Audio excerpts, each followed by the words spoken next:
pues, desde hace mucho tiempo, desde autores de historia, cuentan del indio Hidalgo, han hecho que se ha simplificado la vida, que antes que también empezaba a categorizarla, ¿no? Y han dicho que se dividía antes en animalía y en alta. Sí, es cierto. Pero sí, vamos a clasificar todo el reino, todo el mundo, vamos a clasificar así. Esta clasificación inicial se basaba en observaciones morfológicas y modos de distribución. ¿Qué significa observaciones morfológicas? De acuerdo a la forma, el tamaño, ¿no? Y algunos todavía continúan revisando eso. Cuando veamos nosotros la diferencia en morfología de bacterias, vamos a ver que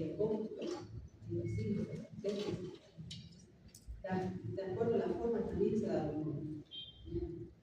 Y en el reino vegetal, pues, ¿qué incluye? ¿No? Incluía plantas, incluía algas, hongos, tejidos, inmovilidad, y en muchos casos por fotosíntesis, porque necesitaban energía para poder sobrevivir, ¿no? Y esto es interesante cuando veamos, porque también las microorganismos necesitan energía, necesitan de proteínas, necesitan de alimentos con una célula normal para sobrevivir. Pero es una gran diferencia. Y el otro reino, que es el reino animal, comprendían animales en función, que llaman así. Estos sí tenían movilidad, a diferencia del reino. Estos sí tenían movilidad y eran heterótrofos. Igual, requerían una energía externa para poder sobrevivir, ¿no? Entonces, ¿qué es interesante ver de la clasificación antigua que daban estos? Que así como todos los organismos del reino vegetal y del reino animal necesitaban algo externo para poder sobrevivir, ¿no? Y algunos necesitaban además necesitaban movilidad, algún tipo de características externas para movilizarse. Pero esto sigue avanzando. Y cuando nosotros hablamos de la taxonomía del idioma y la base tecnológico, taxonomía lo definimos así cuando clasificamos algo.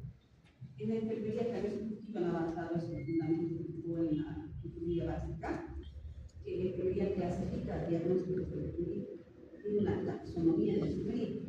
¿Sí? ¿Algo más han hablado este año o nada? En microbiología hay una taxonomía, hay algo que clasifica este orden de microorganismos. Hasta ahí se entiende, ¿no es cierto? Está entendiendo. Necesitamos una clasificación, un orden, ¿ya? Entonces, desde el siglo XVIII más con las contribuciones de Linné. Miren cómo ya no solamente hablamos de Aristóteles, ya hablamos de Linné, estableciendo una jerarquía de clasificación, el sistema binomial, crucial para la realización de diversas entidades biológicas.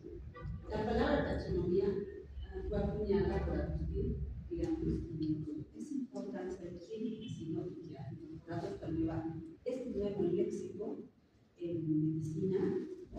Y obviamente en microbiología. ¿Cómo cuál es la jerarquía del video? Entonces decía, no, vamos a ver esto, vamos a ver el imperio, es decir, vamos a ver a qué imperio pertenecía, el reino, la clase, el orden, el género, la especie y la variedad. Ya, ¿no? Saber, esta primera cosa, qué reino pertenece, qué clase pertenece, qué orden pertenece, qué género. Todo eso han dicho que necesitan conocer. Si les pregunto a ustedes, con un árbol genealógico más o menos, ¿qué creen? ¿Es más aymara, es más quechua, es más guaraní? Es mestiza, ¿no es cierto? Y además de su nombre, ¿qué tipo de genes tiene? Recesivos, es interesante cómo ellos también van. Y hay un sistema binomial, un nombre único de dos partes, que es el género y el criterio específico para cada situación. Necesitamos conocer el género y yo lo que especificar así van viendo y avanzando incluso la clasificación. Y bueno, ya cuando incorporamos al microscopio, salen nuevos reinos. El desarrollo tecnológico y el revelador de un nuevo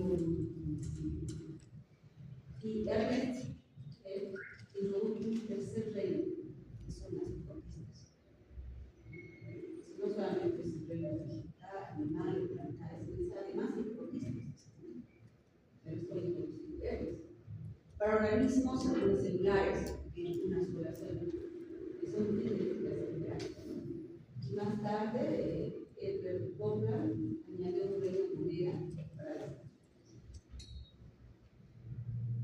Y así, en esto ya van incorporándose en 1876, Henkel, de ahí luego las protistas, Diego Rey, para hacer estudios celulares, y no encajaban en el mínimo ni en el reino animal, eran protistas, de microorganismos unicelulares. Y Copley y Monera, bueno, también comprendieron que a partir de que tiene su propio reino, reconociendo sus propiedades.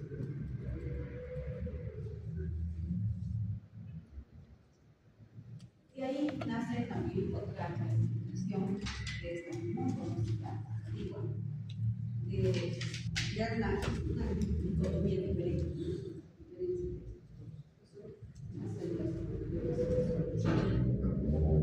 Y así es también como nosotros ahora diferenciamos. Eduardo Chato propuso una división celular fundamentada para la presencia o ausencia de núcleos y el planeta. Esta dicotomía revoluciona la comprensión de la vida de la Tierra, es interesante. Tal vez a lo mejor vamos a tener la oportunidad de ver en el microscopio las células que sí tienen una completa y las células que no tienen. Y esto es importante porque así vamos a dividir algunos núcleos. Miren, las eucariotas son células con núcleo definido de orgánulos o organelos también mencionamos. Y las procariotas son células sin núcleo definido. Estos dos son importantes que también puedan ver aquí. Es muy importante. La célula humana, ¿a qué célula pertenece? A las células eucariotas o células procariotas. La célula humana, una célula. Entendiendo que las células eucariotas no tienen células con núcleo definido y organelos definidos. Las células procariotas son células sin núcleo definido. Por ejemplo, tenemos la célula humana, ¿a cuál pertenece? A las eucariotas. A las Eucariotas. Sí. Y aquí nos está diciendo, ya están empezando a reconocer la diferencia. Entonces, las células eucariotas son bacterias, porque no tienen núcleo definido, no tienen células que ni siquiera tienen núcleo, todos los organelos membranos. ¿Qué organelos conocen ustedes en la célula humana? La mitocondria. Bien, muy bien. El aparato de Golgi. Exacto, todo. Exactamente, todo. Y esto es importante, lo vamos a profundizar aquí. No sé si lo profundizan en la parte de YouTube, pero sí lo quiero que ahora profundizar. Que tienen que saber lo normal que tenemos en la célula y lo anormal que podemos lograr en una célula bacteriana con una célula fungi. Por ejemplo, los hongos no son unas células eucariotas. Tienen un núcleo. Es interesante. Vamos a seguir bien, pero esto está claro. Esto es importante que claro. No se debe olvidar. Bueno, y así siguió avanzando en esta forma de clasificación y nos encontramos aquí con el quinto reino y la evolución celular. Ya no solamente ven la parte de forma, microscopio, la parte de estructuras, de membranas, y capas, ya no solamente se remontan a eso, sino ven algo más profundo de la evolución molecular. Todo está constituido por moléculas. Robert Whittaker agregó al reino fúngico, él agregó el reino fúngico. Además, no solamente el reino animal, el plantario, y protistas, sino el reino fúngico. Con el surgimiento de la biología molecular, Carl Wohl sentó las bases de la evolución molecular, utilizando secuencias genéticas para desentrañar la historia biológica de los organismos. Y es como una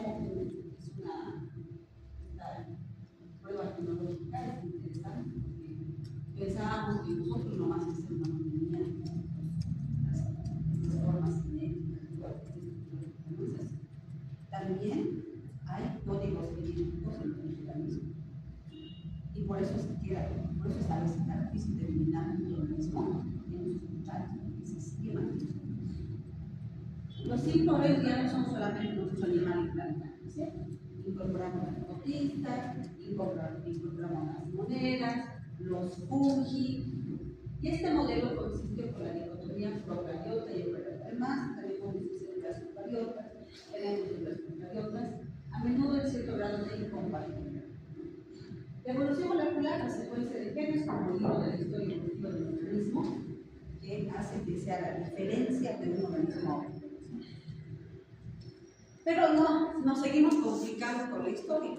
No solamente decimos que animales, ni plantas, ni eucariotas, ni frutas, ni todo. Incorporamos aquí la filogenia y el clase, reconstruyendo el árbol de la vida. Necesitamos saber no solamente el modelo molecular, sino de dónde nace el organismo. A mediados del siglo XX, Hennig desarrolló el clarismo, un método para establecer relaciones filogenéticas basadas en caracteres derivados humanos. Hasta los partidos genes. Este enfoque considera la filogenia como central en la clasificación biológica y rechaza los grupos paraplácticos en este momento. Vamos a entender esto mejor. ¿Ya? Entonces, ¿cuáles son los principios del clarismo? La naturaleza posee una estructura jerárquica que puede ser relevante. La parsimonia que incorpora en esta nueva clasificación es que la filogenia más simple, menos pasos, es la más probable. ¿Cuál es la diferencia más importante entre las dos? Que cuando hablamos del clarismo nos basamos solamente en la estructura de la naturaleza. Y en el parsimonia nos hablamos más de los pasos evolutivos para que haya un cambio en la genética del organismo. Y estos grupos monofilogénicos que se van a realizar, solo los grupos con un ancestro común, y todos los descendientes son naturales. Entonces, ya no hay razas naturales, pero en los organismos sí. Por ejemplo, el coco no puede ser vacío. No, el coco es coco. La invasión es vacío. Pero en el ser humano, ¿qué pasa? Hay mestizos. Entonces ya no hay pues, puras animales, puros que, ya no hay mestizos. Cuando hay otras, aquí no, aquí dice no, aquí hay un orden donde hay nacido, ¿no? Y puede ser natural, puede ser natural y además